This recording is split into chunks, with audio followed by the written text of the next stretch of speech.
உங்களுக்கு இந்த விஷயம் தெரியுமா? தெரியல அப்படின்னா தெரிஞ்சுக்கோங்க. நம்மளுடைய கட்டவிரல் நம்மளுடைய மூக்கோட நீளத்துக்கு இருக்கும். இப்ப நான் சொன்ன உடனே எத்தனை பேரு அதை செக் பண்ணி பாத்தீங்க? கமெண்ட்ல சொல்லுங்க. And நம்மளோட கைகள்ல எவ்வளவு விஷயங்கள் இருக்கு தெரியுமா?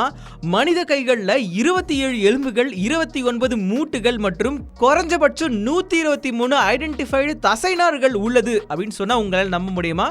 நம்பாட்டியும் அதான் உண்மை. அது மட்டும் இல்லாம நம்மளோட உடல்ல எந்த ஒரு பாகம் அதிக கொழுப்பால ஆனதுன்னு தெரியுமா உங்களுக்கு?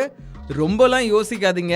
ஏன்னா யோசிக்கக்கூடிய அந்த மூளையே பார்த்தீங்கன்னா 60% கொழுப்பால் ஆனதுன்னு சொல்றாங்க. அண்ட் அடுத்த ஒரு விஷயம் கண்டிப்பா உங்க வாழ்க்கைக்கு உதவுங்க. என்னன்னா கரண்ட் போன சமயத்துல மெழுகுவர்த்தி தேடாம கிரேயான் பாக்ஸை தேடுங்க இனிமேல். ஏன் அப்படின்னா ஒரு கிரேயான் 30 நிமிஷம் வரைக்கும் எரியக்கூடிய தன்மை இருக்கு. ஸோ உங்க வீட்டில் கரண்ட் கட் ஆச்சுன்னா மெழுகுவர்த்தி இல்லைனாலும் கிரேயான் வச்சு அட்ஜஸ்ட் பண்ணிக்கலாம். இதே மாதிரி இன்ட்ரெஸ்டிங்கான வீடியோஸ் பார்க்க நம்ம சேனலை சப்ஸ்கிரைப் பண்ணிக்கோங்க.